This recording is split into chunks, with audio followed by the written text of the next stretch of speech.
చేసి లోతుగా విచారిస్తే ఆంధ్రప్రదేశ్ రాష్ట్రంలో ఒక సైడు వెల్ఫేర్ స్కీమ్స్ కానీ ఇంకొక సైడు ఇండస్ట్రియల్గా డెవలప్మెంట్స్ ఎంప్లాయ్మెంటు ఏదైతే సూపర్ 6 చెప్పారో అవన్నీ కూడా బాగా అమలు జరుగుతున్నాయి. ఈ రాష్ట్రాన్ని ఏ విధంగా డైవర్ట్ చేయాలి, ఏ విధంగా ప్రజల్లో ఒక చర్చకు తీసుకురావాలని ఒక దుర్మార్గపు ఆలోచనతో జగన్మోహన్ రెడ్డి సెల్ఫ్ గోల్ వేసుకున్నారు. ఆయన కుటుంబంలో మా తాతగారు ఏ విధంగా చనిపోయారు, మా నాన్నగారు ఏ విధంగా చనిపోయారు, మా చిన్నాన్నగారు స్వయం కృతాకి దాంట్లో రాజశేఖర రెడ్డి గారు ఏ విధంగా చనిపోయినారనేది మొత్తం యావత్ దేశం అంతా చిన్నపిల్లలు కూడా తెలుసు. ఆ డెడ్ బాడీ ఎప్పుడు దొరుకుతుందా ఏంటా అనేది కూడా అందరూ ఎదురు చూసి ఎక్కడ జరిగింది.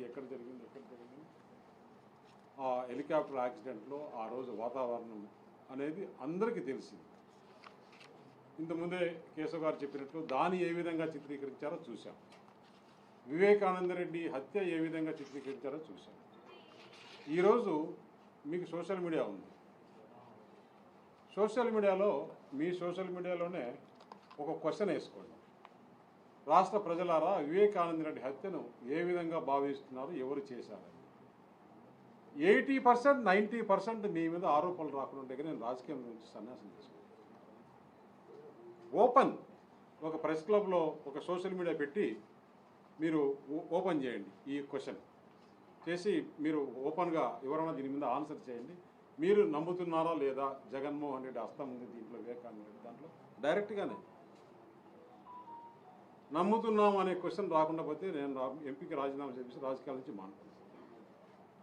ఇవన్నీ ఒక పక్క చేస్తూ ఎంత ధైర్యంగా మళ్ళీ ఈ విషయాన్ని తీసుకొని వచ్చి అంటే అతను ఆలోచన ఏంటంటే జగన్మోహన్ రెడ్డి ఒక క్రిమినల్, ఈ గొడ్డలి అనేది బాగా ప్రజల్లోకి పోయింది.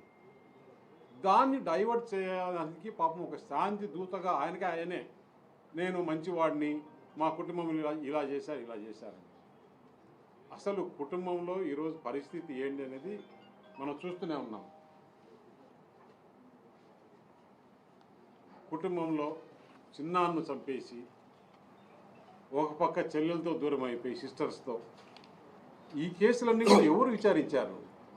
చంద్రబాబు నాయుడు లేకపోతే కూటమి ప్రభుత్వం కాదు, సిబిఐ విచారించేసి ఈరోజు వైఎస్ భాస్కర్ రెడ్డిని ముద్దాయి చేసి మిగతా మీ దగ్గర ఉండే కుటుంబ సభ్యులందరినీ ముద్దాయిలు చేసి వాళ్ళు జైల్లో ఉన్నారు. ఇప్పటికీ ఇంకా కూడా వివేకానంద రెడ్డి హత్య అప్పుడు ఎప్పుడో నిజంగా దేవాంశ్ లేడు, లేకుంటే ఆయనకు చిన్నపిల్లాడు, లేకుంటే ఆయనే కొంచెం 10-15 సంవత్సరాలు వచ్చింటే ఆయనే పాత్ర ఉందని కూడా జగన్మోహన్ రెడ్డి చెప్పి నమ్మించే విధంగా ప్రయత్నం చేసేవాడు.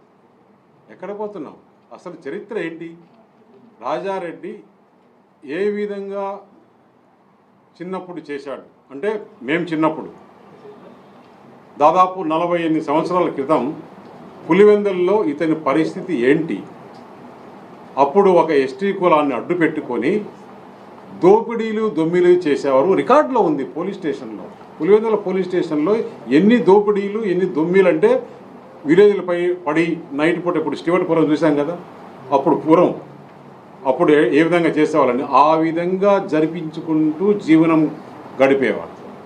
అక్కడి నుంచి కోడూరులో మంగంపేట వెరైటీస్ బాగున్నాయని చెప్పేసి అక్కడ సుబ్బనర్సయ్య దగ్గర ఒక టిప్పర్ పెట్టుకొని ఆయన దగ్గర పనిచేస్తూ ఈ మైండ్లో బాగా ఆదాయం వస్తుందని చెప్పేసి ఆయన్ను మర్డర్ చేసినప్పటి నుంచి ఆ టేస్ట్ అనేది చూశాడు. ఒకరిని చేసేస్తే ఏ విధంగా ఆదాయం వస్తుందని.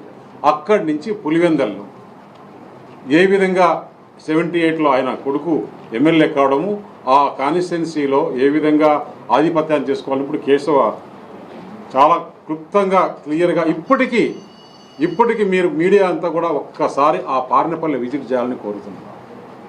ఆ పార్నపల్లి అనేది బార్డర్, లాస్ట్ అనంతపురం జిల్లాకు బార్డర్ లాస్ట్ విలేజ్. దాని తర్వాత ఆ పక్క చిత్రావతి రివర్ ఉంది. చిత్రావతి రివర్ తర్వాత అనంతపురం జిల్లా. ఆ గ్రామంలో జరిగిన భయానక వాతావరణం, ఇంకా కూడా మాకు అట్లే ఒక సినిమా చూపించినట్టు ఉంది. అందువల్ల పులివెందుల్లో ఈరోజు ఎన్ని హత్యా రాజకీయాలు ఏ విధంగా చేశారు. అసలు జగన్మోహన్ రెడ్డి ఎందుకు రాజారెడ్డిని హత్య చేయాల్సి వచ్చింది?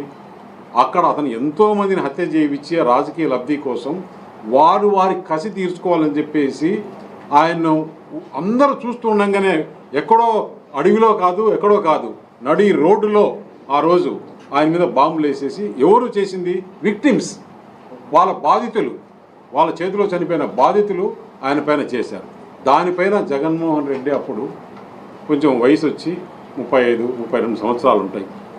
ఆ తాతను మా వాళ్ళు వీళ్ళు చేశారనే ఉద్దేశంతో ఈయన సూట్ కేసు బాంబు పెట్టి తయారు చేస్తే దాంట్లో దొరికిన వ్యక్తి కదా.